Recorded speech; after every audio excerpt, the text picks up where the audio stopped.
Hello, everyone. Today, I want to talk to you about reasons to become a correctional officer. The good reasons and the bad reasons. Now, I'm going to start with the bad ones first, but I'm definitely going to talk about the good ones. But I have some notes in front of me because I want to reference an article that just came out on Corrections 1. It's called Keeping Bad Apples Out of the Barrel. And I think for the bad reasons to join the correctional officer ranks, this article covers that very well.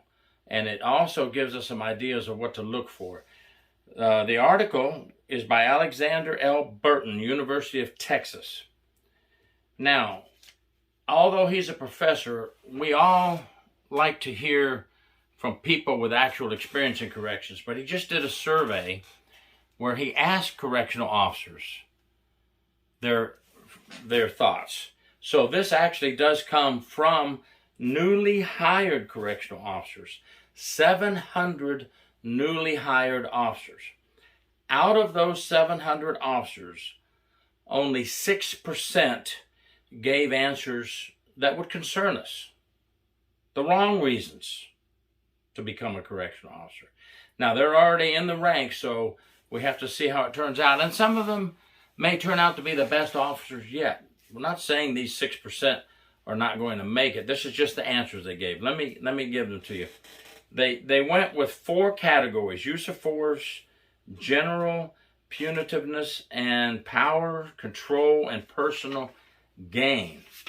Now, several of those 700 said that they wanted to join corrections because they want to use force, they want to use weapons, they want to practice control tactics and defensive tactics. Pepper spray was a big one for some of them.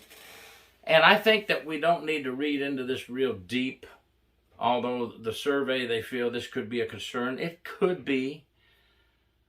I was in the military and corrections. You know, we train in defensive tactics. We train for use of force. We train. So I don't know if they really mean they just want to go in there and use force on everybody. That one there is vague to me. That survey question, when those 6% answered they want to go in for these reasons, it's vague to me. Some may be on a power trip and they want to go use force, and then they want to use this position for it. Let's hope not. Because as they advance in their careers, if they misuse any of these things that they want to do, use of force, use of weapons, defensive tactics, well, they could find themselves in a bit of hot water. But that was one of the questions. General punitiveness, or some responded on the survey in writing, teach inmates a lesson. Now that one is not vague to me. That is kind of a little warning sign. Are we joining corrections so we can go teach inmates a lesson? I don't think that's the purpose of being a correctional officer. Okay, the purpose is to protect, of course, the community, protect everyone behind the razor wire, hopefully be a good role model, hopefully help rehabilitate someone. We don't, teach the inmates a lesson. We would have to dig deeper and dwell deeper. I would want to talk to that officer and go deeper in on that question. Why do you want to teach inmates a lesson? What do you exactly mean by that? Discipline offenders was another answer. Well, you will discipline offenders in the job. That's part of the job. But what does that answer mean? Discipline offenders. Are you going into the job so you can discipline people? Let's hope you can use, as you learn and go, let's hope you can use verbal judo. There's a book out called Verbal Judo. I recommend it. Let's hope you can use your communication skills first and not have to discipline inmates. If you have to discipline, yes, you will need to do it. I would dig deeper on that answer as well. If I was in human resources using these questions from this survey, I would then sit down with these people and take those answers and dig deeper into their mind to find out what's going on.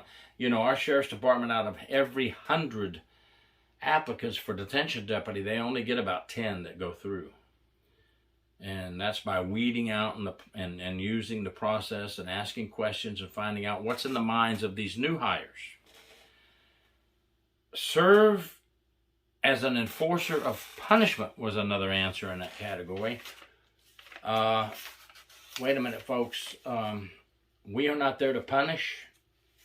If you're coming into corrections because you want to be the enforcer of punishment, the tough guy, I will take care of this, I will handle this, well, you're on the wrong track already, in my opinion.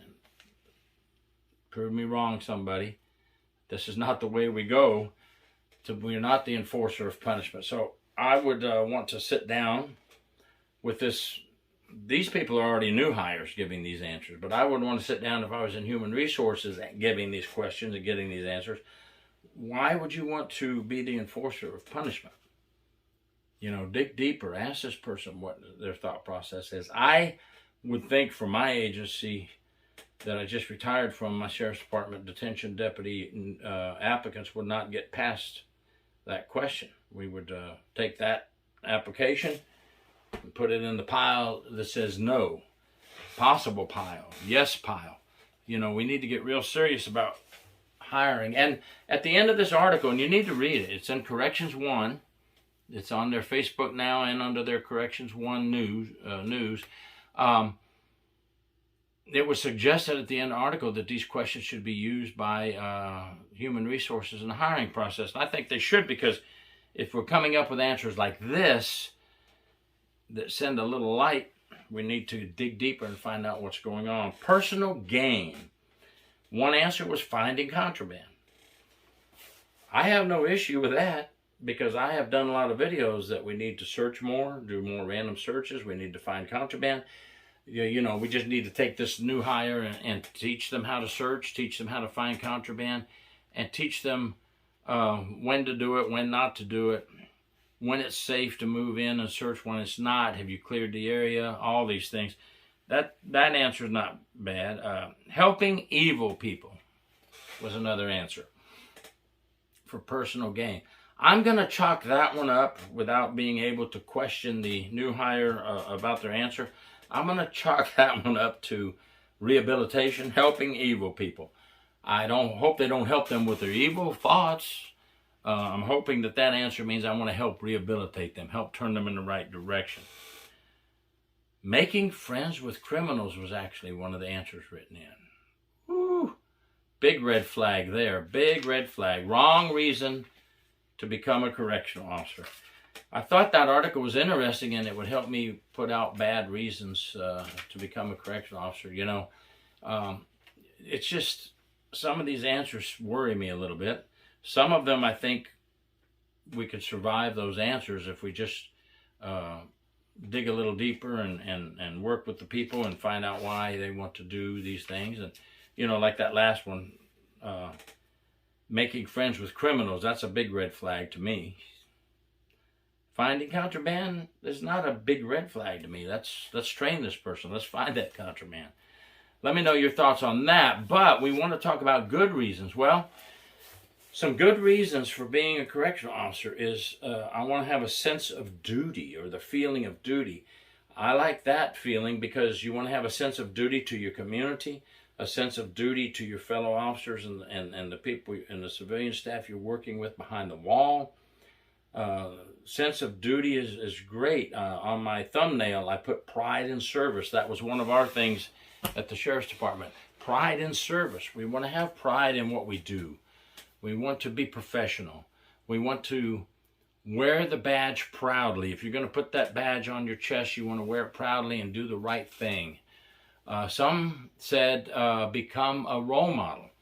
That is very good as well, because look, we in uniform and we have that badge on. Yes, we're in there with a lot of convicted felons, right? And if you work in a jail, some are convicted felons already, some are not. We want to be a role model. We want to try to see if we can help one person. We've done good, right? Be a good role model. Set the standards, not only for rehabilitation of inmates, which I know the word rehabilitation is out there. A lot of people say that's not even possible, but I believe it is. You can save some of these folks. But a good role model to your fellow officers, right? We want to do that. Serving my community is an answer we get a lot. That's a great reason to become a correctional officer. Serving your community, protecting your community.